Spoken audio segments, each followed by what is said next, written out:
everybody. This is Daryl Pillsbury along with my friend Richard Davis, and here we are again with another healthcare update. And today we're going to talk about House Bill 202, which relates to the single payer bill, and we're going to give you a little information about the bill itself, and we'll talk a little bit about the political process. So with me today, of course, is from the Vermont Citizens Campaign for Health, Richard Davis. All right, Daryl. So we'll get. Here we are. It's been a little while, Richard. We haven't had much going on in the. Well, we've had a lot going on. But we haven't been updating people. Yeah. So, what's really important now? I'll just mention today's date, which is March 21st, and it looks like, well, the big bill that everybody's been talking about, H202, has been the bill that Governor Shumlin introduced, the single-payer bill, has been voted out of the Healthcare Committee, House Healthcare Committee on March 17th. Oh. And what was the vote on that? the vote was 8-3 along strict party lines, although one Democratic vote was a surprise because he was sort of holding out, which is George Till. Right. St. Albans? No, it's Jericho. Jericho. And we can get into that later because they're interesting politics. But it did go out party line, and now the bill is due to be voted on. Today's the 21st, probably the 23rd, or Wednesday or Thursday of this week that we're taping this show. So by the time you see this, we'll already know. I'd be awful surprised if the bill doesn't pass the House. And then we'll go to the Senate. They'll work on it. They'll make so. What's the bill all about? Well, it's a bare bones bill. It's a single payer bill. It changes the healthcare system in Vermont, but it's not a complete package. It's a partial bill, and that's all it claims to be. And therein lies some of the politics, because some of the people who oppose this bill, which I believe most of them who are opposing it, it's on ideological grounds that they oppose it, but what they're saying is, well, if there's no financing mechanism in it, I can't vote for it. It's not a responsible bill. But the counter-argument to that, and Daryl, I want you to weigh in on this, because what the governor's saying, and I don't think that he's really being disingenuous. I think this is a real good way to do it. Is he's saying we don't know the implications of the financing from the federal government because there's a whole waiver process and all that, and there's a significant amount of money that could flow into Vermont. So we can't even come up with a ballpark figure. But what's wrong? We know that we're not going to implement a system until we have the money figured out. So, I mean, we're not going to do that. We're going to do it eventually. But what's wrong with having a bill that's a roadmap? I don't see what... Richard, so tell me. You know, the one thing I learned when I was there for 8 years was that you can be on either side of an issue and there's talking points to each side. And usually, you're right, it's ideology that has a bigger play in it, but they use other means to come up with their excuses, either side. And that's just the way it goes. That's one of the things I noticed up there was sometimes you could use the same argument for either pro or con. It's just the way it goes. But what we need here now is for people to get a hold of their local legislators or something, and at least tell them, especially if you're in support of this, and even if you're not, this is when you want to contact people and give them your views. I think it's something that's way past. It doesn't seem like we worry about where the money's coming from now for the health care. I mean, it's just let it rip, you know. Right. And nobody says, well, how are we going to do that? How are we going to do that? Right. They just do it and worry about it later. I think that we're going to save money in the long run, like most of the studies I've ever read. It's hard to prove something right or wrong when you don't have the opportunity to do it. So I'm hoping this is big for us. I read in the... a little off, it's not off the subject, but I read in the editorial pages where somebody was mad at our congressional delegation because they were saying how Obamacare must not be any good if they're going after waivers, and I wanted to tell the guy, wait a minute, man, the waivers is not turning your back on Obamacare, it's trying to help us do something here and go, actually, in my opinion, further with the Obamacare. Well, talking about talking points, I've been reading a lot of national stuff lately, and one of the talking points that the Republicans who want to trash the bill that was passed in last March, the federal bill, is, well, look at all the legislation that we've had to come up with to make changes to the bill. Well, the bill was not that great to begin with, so at least they're making changes. and you got to give them credit that they're trying to make it better. And then the Republicans are saying the opposite. They're saying, well, see, that proves the bill's no good. Yeah. So why bother? So, you know, you can spin whatever you want on it. So the Vermont bill, there's no claim. Give a couple of the, I mean, it's a pretty, how many pages? Like 100 pages? This version is 96. Yeah, 96 So pages long. I've read every version so far. And I personally have not gone through the whole thing. I'm sure you have. Well, this version, I read the one just before it. I only get up to page like 45 on this one. Yeah. But I'm going through it very carefully.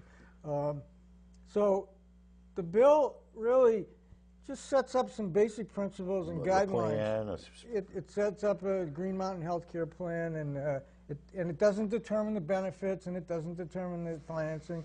What it does is it just says these are the mechanisms. Now, perhaps one of the most contentious issues in the bill, and I was surprised when I read it this morning, that they did make some changes. There's supposed to be this, I think it's a 5-member panel that's going to pretty much oversee and make most of the rules for the plan. So right. like they can review rates and make recommendations for rates, and they will take over a lot of the functioning that was performed by the Public Oversight Commission. The Public Oversight Commission is the body of appointed people, appointed by the governor, that review hospital budgets and make recommendations, and also certificates of need. And so what the Shumlin administration seems intent on doing is to cut down some of the functions of that one bureaucracy in the state has, banking and insurance people, healthcare administration, and move them over into this entity that would be overseeing the healthcare system, which I think makes sense. I think it puts some of the power where it needs to be. But what some people were criticizing is that this commission, which will have a tremendous amount of power, was to be appointed by the governor. And people felt, well, what happens if there's a new governor? That the whole process will change, and they'll have new appointments and all this stuff, and blah, blah, blah. So, well, how long is an appointment for? Well, here's the thing. Okay, I'll just read a little bit. It says the chair and 4 members. The chair will be full-time state employee, 4 of the members part-time. Chair and all the members exempt state classified. Initial term of the chair, 7 years. 6 years after the first term. And each member's other will be staggered 3, 4, 5, 6 years, but they can be reappointed. So they can be on there for a long time. Oh, yeah. However, here's the change, and I think they haven't really changed much of the power that the board has. So, you know, that's one of the big Republican criticisms. But I don't think the power is an issue. I think as long as there's mechanisms for appeal, transparency, which I think are put in. Who qualifies for the board? Well, okay. They added I'd like some to know language. who they're going to, I mean, I want to know who's going to be, who makes up the representation of that board, which is very key. All right, before I get to that, let me All right. backtrack, because they made some changes that I think feed into that process. What they did is, okay, so they created a professional advisory group that's supposed to have input and recommendations to the board. Okay, members of such advisory group, not state employees, blah, blah, blah, and they will be. Well, that could be somebody like you, right? Right. It could be the state healthcare ombudsman. It could be, let's see, it had a list of people. But anyway, I can't find it all. But it was a good cross-section of people that would be on the advisory board. But what the bill really did is, oh, gee, I can't find it now. Anyway, instead of having the board appointed by the governor, there'll be like a nominating committee. I know it creates extra bureaucracy and all that kind of crap. Yeah, but doesn't that get rid of a little bit of the politics? There's always going to be politics involved, but at least now it won't be just all the governor's appointees. No, and actually, it would be a body put together the way many other sort of like commissions are put together. Right. It'd be 3 people from the Senate and 3 from the House. And Yeah, blah, blah. and probably a healthcare chair or vice chair. I wish I could find. Oh, here it is. Board membership. Well, that's the authority. That's the authority. All right, but and then anyway, it's sort of like a nominating, and so I think, you know, that takes a lot of the politics out of it. It does create a little extra bureaucracy, but it creates more checks and balances and more transparency. And they didn't deal with the power issue. I think I think that was a smart move, because I think that You mean with the power of the committee or the Yeah, power of the governor having an no, appointment? the power that this board will have. They're going to have significant power, and so I don't see that as a big problem. And as long as they've got actually two levels of checks and balances. They have the advisory board, and they also have this nominating board, and that's and Different people, you can't serve on the same two either. No, and you can't be a state employee, and you can't be this, and you can't be that. So, to my way of thinking, I think the House Healthcare Committee did a really good job of addressing some of the major criticisms that people had with the bill. What about one of the ones I heard, and I don't know if it was a criticism or more of a concern, was the people that are in Catamount Health right now, Richard. This is just going to kind of like, they're going to phase it right in, or? Well, okay, this is a separate issue. It's not in this bill, but it might as well be, because it's in people's minds it's the same issue. Well, that's the problem, and it gets confusing for them, because they think that they're going to be out of that one, and they're going to be, which is going to happen. Right. Okay, so this is a separate proposal of the Shumlin administration, which I'm not sure if it requires, I think it will require legislation, or, you know, it's not clear to me how this comes down. It may happen more on a policy level, at the commissioner level and all that, but it's not part of this bill, but it doesn't matter because it's an important issue. The Shumlin administration, what they've proposed is, we've had this Catamount program for a few years now. There's roughly around 10,000 people that have enrolled. And this is most... Which is way under what they originally thought. Yeah, but it's still 10,000 people in Vermont. Well, 10,000 more, and we had insurance. 50 approximately, so we took up another 20% of the people. We're down to about 33,000 uninsured That's good. Out of 60. So, anyway... Joe, are you one of them? You still are, huh? Okay. We're working on it. Okay, so anyway... Sorry, Richard.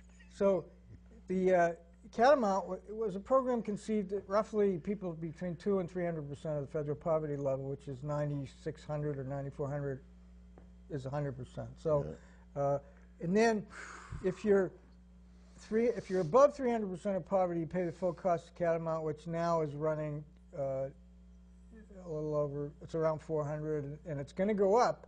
But, okay, so that's where it is now. And it's really saved a lot of lives, and it's a really it's a good plan. You know, it's good. Well, I know a few of the folks that I know who are now on it. The quality of life for them has increased. Okay. Because they're not in pain as much, so come on. So here's the issue. The Shumlin administration they're facing what, $170 million in budget cuts. Where they're going to cut. So Catamount was unsustainable, and it was from the beginning. And the only reason, it wasn't that it was a bad plan like the Republicans are saying. See, they're trashing it now. They're saying, see, we told you it was no good. And then nobody's saying, at least the Republicans aren't saying why it's no good. It wasn't a plan that wasn't any good. The problem was Governor Douglas, in order to get, for the Democrats to pass the bill, he forced them to make the bill part of the public insurance. That's right. I was there when we did that. Okay. Matter of fact, I voted against the damn bill. Right. And for that reason. If he had listened to the Democrats, they wanted to make it basically like a public option where the state would be the administrator and, you know, and assume the risk. And that would have saved the money. So what Shumlin is doing, all he's doing is saying, let's fold it back into a public plan, which is what the original intent of Catamount was. Because it is unsustainable in its present form, which is just like, in my opinion, the healthcare system of today is. Right. Well, it is. But we all know that. But see, the Republicans won't. They'll get halfway through the sentence, you know, the criticism. But the rest of the criticism is, why is it that way? And this is the reason. So, what Shumlin is proposing, and here's where the details are.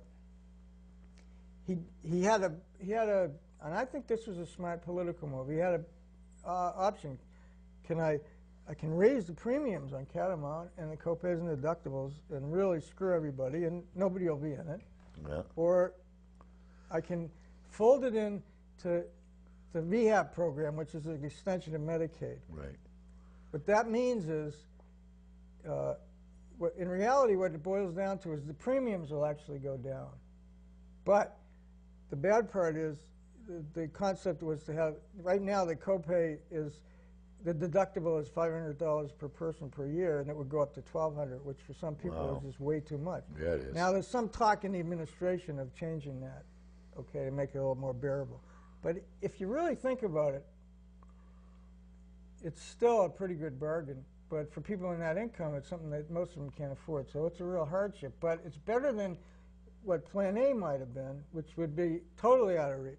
Okay, so now there's an incredible amount of opposition, and here's the reason. And I can't, you know, I'm sort of torn here because I don't disagree with this argument. It's from the providers, it's from the hospitals, and the doctors, who are getting nailed. They were getting, you know, I can't remember what the exact figure was, but the reimbursement for Catamount was halfway decent. I think it was might have been the Medicare rate or something.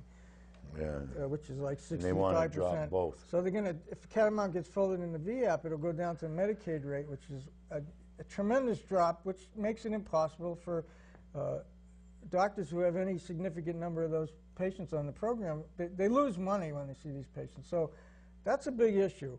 What you'll see is more and more doctors limiting how many of them type of patients they have, which I feel we've already seen a little bit of that. Well, here's part of what I'm thinking. I think, and it's just my own opinion, I haven't run the numbers, I think they're crying wolf for a couple of reasons. Okay, there's 10,000 people. I mean, it's not a big state, but, you know, there's a few doctors. I don't know how many doctors are in the state. Say there's 400 or 500 primary care doctors. It's more than that. Yeah. So that's like, what's that, 20,000? I can't count. What are you trying to do? What are you competing? I'm saying with the 10,000, the 250. Yeah, there's more than 500 doctors. You know, I can't remember the number, but I think the number of doctors who have Catamount patients, they don't have. Maybe I'm thinking that they don't have enough patients in that category to really make a difference. To where it makes a difference. Maybe some practices because aren't they also paid a certain amount no matter what? Or not in Catamount? No, that one's not like that at all. Rates. Okay. They do get lousy rates. Yeah. Okay. The other thing that's interesting is you can't look at it anymore as at least the landscape of healthcare, and this was sort of a revelation to me recently, because there are so many doctors now who are on salary at hospitals that there's very few left who are independent financial offices practitioners. So this is really a hospital issue. It's not a provider issue, although a hospital's a provider. But it's mostly the hospitals complaining because they're going to lose the money. So then my argument is, it's only 10,000 people. Of course, there may be some of the more costly people to take care of. I mean, and I'm not totally stuck to my belief, but I'm just playing the devil's advocate. I'm saying, if you're a bigger institution beyond just the private practice, you may have a better ability to accommodate to lousy rates. It's not going to put you out of business. It might hurt a little bit. Two things that I come up with right off the bat when you say that. Number one, if we went to a single payer, the hospitals, although we'd lose some jobs, I think some people could be sucked up and go into other departments and stuff. But when you were working down at the hospital, there were six people in the finance department there, in the part where they went after the money and stuff, okay? We now have 22. Oh, my God. Okay? The Dunham building now is almost all that. Oh, okay? So we have 22 people chasing money. Oh, and you got a bunch for A through F, and then you got a bunch for F through P, and then, you know, it's just unbelievable to me. And it's going after the insurance companies, know who dotted this, who did that, who did what. So we're chasing after the money. So right there, Richard, you're going to save some money. Oh, my God. Because under a single-payer system, you don't got to go chasing your money, okay? No. So the hospitals could save some money there. And I got to tell you something, and I love Brattleboro Memorial Hospital. I've been working there for 25 years. It's a great little place. But we are management top-heavy. Oh, I'm sure people will complain and tell me I'm full of crap, but the maintenance department, the grunts at the hospital, we have added over 55,000 square feet of building space over there. We haven't added one more maintenance personnel to our staff. Really? Not a one. Okay. The mid-level managers, they're everywhere, man. We've added more mid-level management there. It is unbelievable. Sounding like the Japanese nuclear in my opinion, and it's just one of those things. It's where I see folks. It's not, you know, hey, listen, I could be full of crap. But I don't think I am, being there that long and watching what's going on. I'll tell you, you could cut a bunch there. So for me, of course, if you've been watching this for very long, most people who watch this already know how I feel. To me, it's a no-brainer. Why would you want to keep going off a cliff? I can't even find Republicans that tell me the system we have now is actually good and works, okay? They don't like changing it, and they're too afraid to go to what I would like to see, but there's not too many of them that are going to tell you, oh yeah, everything's hunky-dory. Right, right. So, I mean, I'm hoping that with the amount of Democrats they have, and I do know they've got a few Democrats that they got to worry about on this bill, but they've already done their count. Well, I would think so. And it's going to pass, Well, but then it's got to go to the Senate. Now, do you know how they feel over there? It's going to go to Jeanette's. No, wait, No, not it'll go Jeanette. to It goes to the healthcare. the Healthcare Committee, which she's not the chair. No, Who's it's the- what's her name, Claire Eyre. That's right, Claire. She's the chair. But Anthony Polina's on there, and what's her name, Sally Fox. Oh, good. So those are two very liberal people, and then And very good, too. They know Hinda the Mill is system. a much more conservative. She's conservative, but that's all right. And Kevin Mullen is a much more liberal Republican. So Turning more liberal, at least on this particular issue right here. It wouldn't 'cause- surprise me if he could vote for this bill once it changes a little bit. But then what happens is, because we do want to talk a little bit about the process, the differences between the Senate side well, tell us. and the House side. Say the House passes this bill. The House make passes a the few bill as it changes. stands. All right, okay? they'll make a few changes. And okay, they make a few changes. It goes over to the Senate side. It's debated in their committee there. Let's say they make a few changes. It goes out on the Senate floor. Maybe they get another amendment where there's one more change. Then it passes. So now both sides have passed it, only we have changes now from the Senate side. It goes back to the House side. If the House committee recommends that the changes stay from the Senate, they bring it on the House floor. They say, okay, we like it. Let's just go with it. The House passes it, then it goes to the governor's desk. Oh. If they don't I didn't know that. like what's happening, okay, then what happens is we have a committee of conference. They send the committee of 3 from the House, committee of 3 from the Senate. They all get together. They come up with a compromise. They bring it back out to the House first because it originated from the House. I didn't know that. Okay. The House, if they pass it with no amendments now you have to either up or down. Right. Okay, if the House passes, it goes to Senate. They pass it. We got a bill. If the So the governor House was the originator of the bill. So the House has the ability to create or not create the committee of conference. That's right. Is that the full House, or can the Speaker just do that? That I don't know, Richard. I think that's the Speaker can just do He that. can just say. Say we want a House of Congress, because I don't remember ever voting on that. So Yeah, I would so imagine it's the Speaker can yeah. still do that, which it's going to happen. Yeah. I mean, even if they have differences. Right. But I don't see the Senate coming out with a bunch of, but like I said, I haven't gone through this bill as much. I don't think there'll be that big of a change for the Senate. Well, I think the people opposed to this in the Senate are predictable, Well, yeah, and there's not very many of them. and the Democrats who might be opposed to it, it's hard to tell. I don't know what the sense is. I'll have to talk to some people and find out. Well, it's going to pass because this is their big bill for And- this. I mean, and- you got a governor who wants it. You got, well, you Yeah, know, the governor has a lot of clout in this. So well, especially in the Senate still. I mean, Yeah. those are all the people he that's was his worked buddies. with. Yeah. And John Campbell, although I got to tell you, we met with him about He's a a little month different ago. about this. He's not on the same boat. No. He's not on the same page as the governor. They're, ideologically, I certainly are. But he told us, we had a little meeting with him, and he gave us the impression that he wasn't in a hurry to pass this bill. Well, That there'll was- be that pressure was a put on month him. ago. It'll change. That was a month ago or more. Yeah. So, Was he kind of hinting it might sit there till next year? well, not sit there, but that it needed so much work that it would take another year. Really? Yeah, he gave us that impression. He didn't come out and say, I'm going to kill it, but, Yeah. he did Well, say if he did that, I think that would be a very bad move for him. I like Yeah. John. He's Yeah. a really good But guy. he made and it clear he wasn't tends the to be- governor's lapdog. Yeah. Well, they've had their differences. Yeah, but I think that's a healthy thing.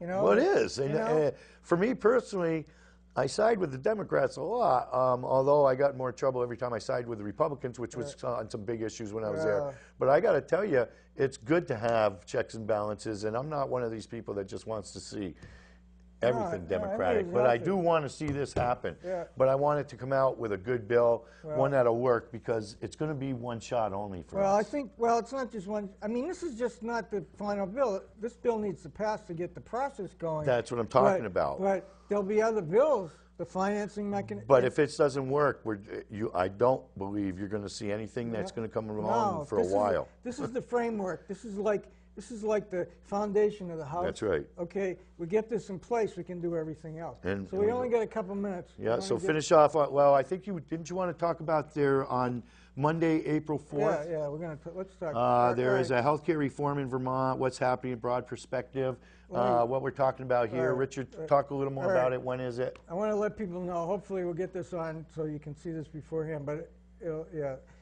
We will. Because healthcare reform is such a confusing, I can't even say the word, confusing and complicated issue, we felt that, we meaning the Vermont Citizens Campaign for Health, felt that it would, well actually this wasn't my idea, I have to give credit. It was Mike Muricky, Representative Mike Muricky and Senator Jeanette White asked me, they said, we should have a forum in Windham County to explain to people what's happening. And so I said, okay, I'll set it up. So You got some really good people. yeah, so, you know, that's what, it was their idea, but I give them credit, this was a really good idea. So, but what I learned in the last few weeks as I was setting this up, hanging out with all the insiders and, you know, the politicians, when you try to provide education, you don't want the usual suspects, especially on the left. If we're going to have a good public dialogue about healthcare reform, we have to get as many different viewpoints in as possible. I agree. And not the negative, you know, I don't want to get into a nasty argument with people. You know, I can determine who I want there. But on the other hand, we wanted a good perspective, and I think we got it. So here's what's going to happen. There's 4 really good people with a really different takes. Anya Rada Wallach is Governor Shumlin's special assistant for health care. She's a smart lady. She's been around for a while, although she looks like she isn't old enough to have been around for a while. Yeah. But anyway, she's really good, and she's going to provide the update. So we'll get the sort of the no-nonsense update from her, what's happening. She's a policy wonk that doesn't sound like one. She's really down to earth. Then I thought it was really important. I like this guy. Lee, you know, I wanted Kevin first, just because I know Kevin better, but Lee's a good guy. So Blue Cross Blue Shield was more than willing to provide somebody. And the reason I asked them is because they've made it clear that if we do have a single payer system, they would like to be the administrator, sort of like the single payer to work for the state of Vermont. And they actually are a name that most Vermonters do trust. And they're a They nonprofit, really are. and you know, so they have made it clear that this is what they're interested in. So, and they're willing to talk about it publicly, which is amazing. So, for an insurance company, they're right out front. So Lee will sort of talk about what the implications might be if Blue Cross becomes a single payer. Ralph Mima teaches at the Marlborough College Graduate School in the Managing for Sustainability program. He lived in Sweden, and they raised their kids at a young age there. That makes a lot of sense. Well, you don't raise your kids at an old age. Anyway. Well, you never know. You know, well, Mine you are know what I still mean. coming home. Anyway, they did some things that people do as they're raising a family in a country with single-payer system. So he's going to talk about his experiences. And then we got Rob Simpson, the CEO of Brattleboro Retreat. And the providers have a lot of issues. And I'm hoping he won't pull any punches, and he'll just say, this is what I like, this is what I don't like. So April 4th, and I'm going to moderate it, and hopefully there'll be a lot of legislators there. Jeanette White and Mike will do a little introduction. Yep. So April 4th, it's on a Monday, 7 to 9 p.m., the Education Conference Center at the Brattleboro Retreat. You can call me for information, 251-0915, or email vcch@universalhealthvt.org. I've posted things on iBrattleboro. It's on our website, www.universalhealthvt.org, and we'll saturate the media as we usually do. So, time's up. Goodbye. We'll see you next time. Hope you enjoyed this portion of the healthcare update. I want to thank my co-host, Richard Davis, and I'm Daryl Pillsbury. We hope this was helpful for you. Please try and make it to the April 4th conference, and we'll see you next time right here on BCTV. Thank you, Joe, for doing the show for us. Thank you, BCTV, for putting it on, and thank you, folks, for watching. All right, Daryl. Yay. It's a wrap. It's a wrap.